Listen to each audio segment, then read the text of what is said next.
যে মানুষদের মধ্যে থেকে কিছু মানুষ এমন আছে যারা লাহওয়াল হাদিস তথা অনর্থক কথা ক্রয় করে কিনে।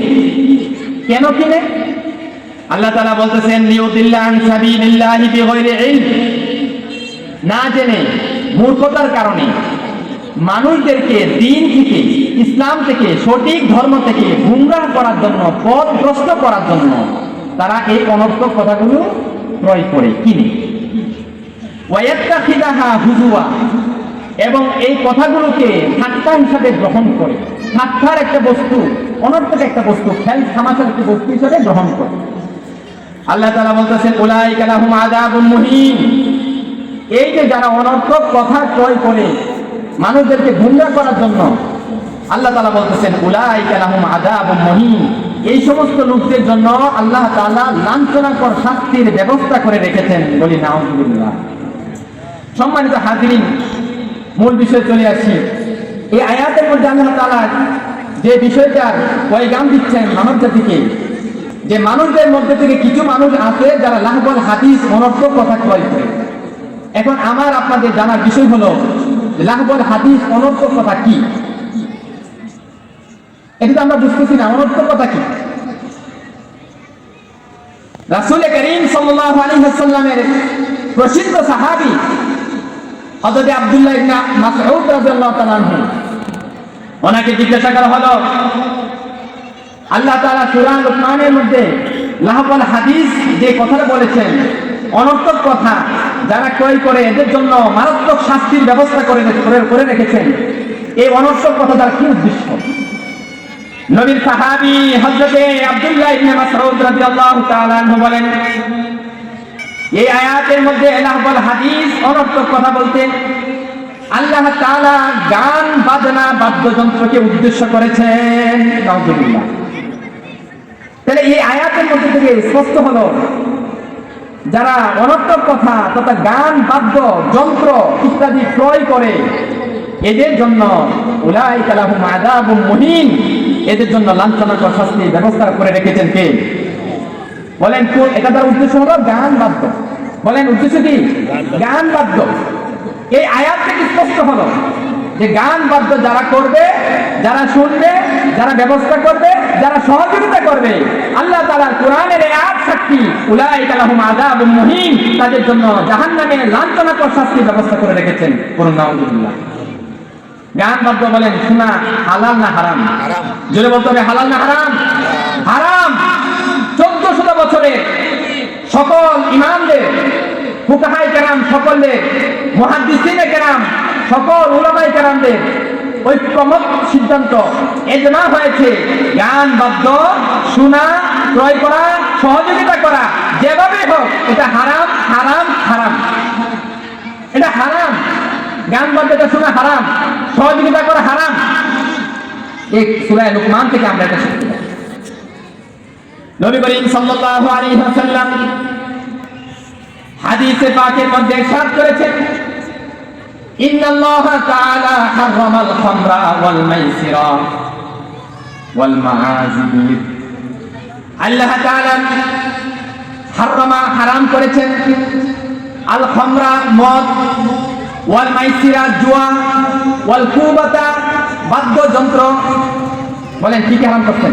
মদ, জুয়া, বাদ্যযন্ত্র। বাদ্যযন্ত্র হারাম, এগুলো হারাম। নবী করিম সাল্লাল্লাহু আলাইহি ওয়াসাল্লাম আরেক হাদিসের মধ্যে বলেছেন, নবী করিম সাল্লাল্লাহু আলাইহি ওয়াসাল্লাম বলেন, ইন্নাল্লাহা তাআলা বা'সানি রাহমাতাও ওয়া হুদাল লিল আলামিন। আল্লাহ তাআলা আমি মুহাম্মদ সাল্লাল্লাহু আলাইহি ওয়াসাল্লামকে প্রেরণ করেছেন রহমাতান, রহমত স্বরূপ, ওয়া হুদাল লিল আলামিন, এবং জগৎবাসী সকলের জন্য আমি আল্লাহ তাআলা আমি নবীকে রহমত হিসাবে এবং হেদায়েত হিসাবে প্রেরণ করেছেন। সুবহানাল্লাহ। তাহলে নবী করিম সাল্লাল্লাহু আলাইহি সাল্লামকে আল্লাহ তাআলা প্রেরণ করেছেন রহমত হিসাবে, জগৎবাসী সকলের জন্য হেদায়েতকারী হিসাবে। ওয়া বা'সানি লিমাহকিল মাআযিফি ওয়াল মাযামির ওয়া আমরিল জাহিলিয়া। আল্লাহ তাআলা নবী করিম সাল্লাল্লাহু আলাইহি ওয়াসাল্লামকে প্রেরণ করেছেন লিমাহকিল মাআযিফি ওয়াল মাযামির, বাদ্যযন্ত্র, ঢোল, তবলা এগুলোকে বিনাশ করার জন্য, ধ্বংস করার জন্য, ভাঙার জন্য আল্লাহ তাআলা নবী করিম সাল্লাল্লাহু আলাইহি সাল্লামকে প্রেরণ করেছেন। সুবহানাল্লাহ। তা আল্লাহ তাআলা নবীকে প্রেরণ করছেন বাদ্যযন্ত্র, ঢোল, তবলা ভাঙার জন্য। বলেন কি ভাঙার জন্য? নিমাকিন মাআজিফি এগুলো ভাঙার জন্য প্রেরণ করেছেন। এখন গান বাদ্য এগুলা এখন আমাদের অনেকে হালাল মনে করে। বলেন আছে না নাই? এবার গান বাদ্য এগুলা মিউজিক, ঢোল তবলার আওয়াজ এগুলা যদি গজলের সাথে যদি বলে তাহলে একটু জায়েজ হয়ে যাবে? বাদ্যযন্ত্রের আওয়াজ যদি গজলের সাথে মিশায় এটাও জায়েজ হবে না। তেলাওয়াতের সাথে যদি বাদ্যযন্ত্রের আওয়াজ আছে এটাও জায়েজ হবে না। মুর্শিদি গান বলেন আর আশিকি গান বলেন আর যাই বলেন, মারফতি গান বলেন আর যাই বলেন, যদি ঢোল তবলা বাদ্যযন্ত্রের আওয়াজ থাকে আমি খোদার নামে কসম করে বললাম এগুলো কখনো হালাল হতে পারে না। এগুলো সবগুলো হারাম হারাম হারাম। ঢোল তবলার আওয়াজ, বাদ্যযন্ত্রের আওয়াজ এগুলো হারাম, এগুলো হারাম। কিছুদিন আগে আমি এক দোকানে গেলাম রাত 9:30 গিয়ে চার দোকানে একটা কাজে যাওয়া, চা খাওয়ার জন্য আমি যাই না, গিয়ে দেখলাম রাতে 9:30 উপরে বাজে। সর্বনিম্ন 15 জনের উপরে মুরব্বী মানুষ, দাড়ি কেটে গেছে, সবার বয়স 40-এর উপরে হবে, সমস্ত মানুষ একটা টিভির দিকে ছায়া দিচ্ছে। বলেন নাউজুবিল্লাহ। বয়স 40 পার হয়ে গেছে, রাতে 9:30 সবাই টিভির দিকে ছায়া দিচ্ছে। আমরা 4-5 জন হুজুরে গেছি দোকানে, গিয়ে বললাম দোকানদারকে, ভাই 5 মিনিটের জন্য অফ করেন, আমরা চা না খেয়ে আবার চলে যাবো। আমাদের কথা মাইনে সাথে অফ করে দিচ্ছে। বলেন এই যে দাড়ি পাকা মুরব্বীরা আছে ওনারা এই টিভি, রং তামাশা, বাদ্যযন্ত্র সবাই এটার দিকে তাকায় রয়েছে, মরার চিন্তা নাই, কিছুদিন পরে কবরে চলে যাবে। এখনো চার দোকানের টিভির দিকে কেমনে ছায়া থাকে, লাজ শরম কিচ্ছু নাই ওনাদের। আর দোকানদারও মাশাআল্লাহ ওই সাপের বাক্সা, জাহান্নামের বাক্সা না থাকলে দোকান চলে না। বলেন নাউজুবিল্লাহ, বলেন নাউজুবিল্লাহ। রিজিক দেওয়ার মালিককে, রিজিক দেওয়ার মালিককে। আপনার দোকানে এই জাহান্নামের বাক্সা থাকলেও যেগুলো আপনার রিজিকের তকদিরে ছিল এগুলো আসবে, এই বাক্সা না থাকলেও আসবে। কিন্তু আপনার দোকানে, চায়ের দোকানে, আপনার এই ব্যবসার দোকানে এই টিভি ডিশ এটা রাখার কারণে যারা এখানে নাচ, বাদ্যযন্ত্র বা অশ্লীল ফাহেসা জিনিস দেখতেছে সকলের যে পরিমাণ গুনাহ হচ্ছে, আপনি দোকানদার হওয়ার কারণে ওই সম পরিমাণ গুনাহ আল্লাহ তাআলা আপনার আমলনামায় দিয়ে দিবে। বলেন নাউজুবিল্লাহ। এজন্য এই বাদ্যযন্ত্র থেকে আমরা দূরে থাকার চেষ্টা করবো। আল্লাহ তাআলা আমাকে তৌফিক দান করেন, আমাদেরকে তৌফিক দান করেন। হযরত আব্দুল্লাহ ইবনে ওমর রাদিয়াল্লাহু তাআলা আনহু, ওনার এক সাথী ছিল, ওনার নাম ছিল নাফে। নাম কি ছিল? নাফে। ওই নাফে উনি বলতেছেন সামিয়া ইবনে ওমর মিজমারান, ওমর ইবনে ওমর, ওমরের ছেলে ইবনে ওমর, আব্দুল্লাহ ইবনে ওমর রাদিয়াল্লাহু তাআলা আনহু একদিন কোথাও যাচ্ছিলেন। সামিয়া ইবনে ওমর মিজমারান, আব্দুল্লাহ ইবনে ওমর যাওয়ার সময় কানের মধ্যে বাদ্যযন্ত্রের আওয়াজ ওনার কানে এসে পড়ল।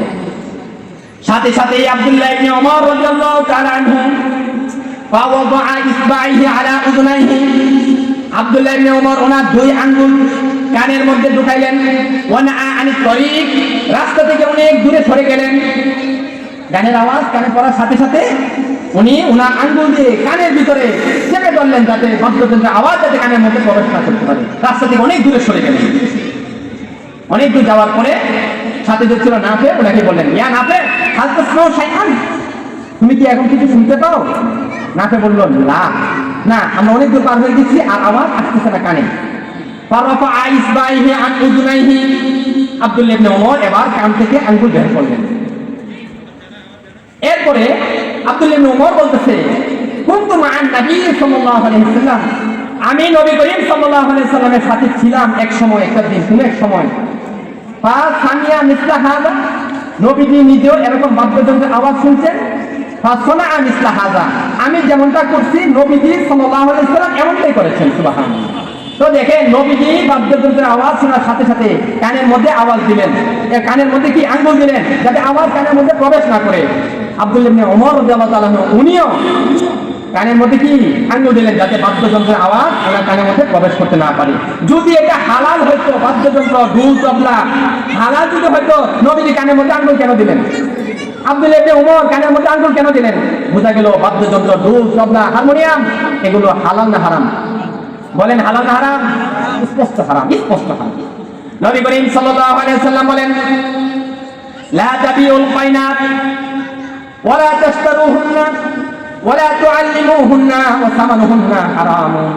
নবী করিম সাল্লাল্লাহু আলাইহি ওয়াসাল্লাম বলেন, লা তাবিউল কায়নাত, যেই সমস্ত নর্তকীরা গান করতে পারে, গান ভালো করে গান টান গাইতে পারে, নবীজি বলছেন এদেরকে কিনিও না। মানে আগের যুগে এরকম নর্তকী বিক্রি হতো বাজারে, যারা নাচতে পারে গাইতে পারে এদেরকে কি বিক্রি করা হতো। তো নবীজি বলছেন, লা তাবিউল কায়নাত, তোমরা এই সমস্ত গায়িকা নর্তকীদেরকে ক্রয় করিও না। ওয়ালা তাশতারি, এদেরকে তোমরা বিক্রিও করিও না।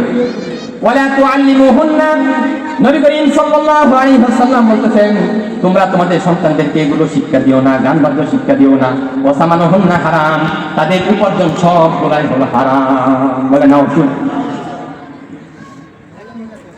তো সম্মানিত হাজিরিন, সময় সংক্ষিপ্ত, আমরা আমার এই আলোচনা দেখে যে বিষয়টা বুঝাতে চাইলাম যে গান বাদ্য এগুলো হারাম হারাম হারাম। আমরা আমাদের ছেলে মেয়েদেরকে এই গান বাদ্য থেকে দূরে রাখবো। যারা দোকানদার আছেন, আপনারা দোকানের মধ্যে এগুলার আওয়াজ বাজাবেন না।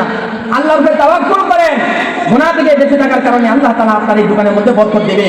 দুল বাদ্য, টিভি, ডিশ এগুলো আপনার রিজিকের মধ্যে বরকত আনতে পারবে না, আল্লাহ না দিলে খেতে থাকবে। এজন্য আল্লাহ তাআলা আমাকে আমাদেরকে এই গান বাদ্য থেকে দূরে থাকা তৌফিক দান করুন, আমিন। ছেলে মেয়েরা বাড়ি করে যারা আছে, আপনারা আপনাদের ছেলে মেয়েদেরকেও এগুলো থেকে দূরে রাখবেন, নিজের ঘরকেও বাঁচাবেন জাহান্নামের আগুন থেকে। আল্লাহ তাআলা আমাকে আমাদেরকে তৌফিক দান করুন, আমিন। ওয়া আখিরু দাওয়ানা আলহামদুলিল্লাহ। আসসালামু আলাইকুম ওয়া রাহমাতুল্লাহ।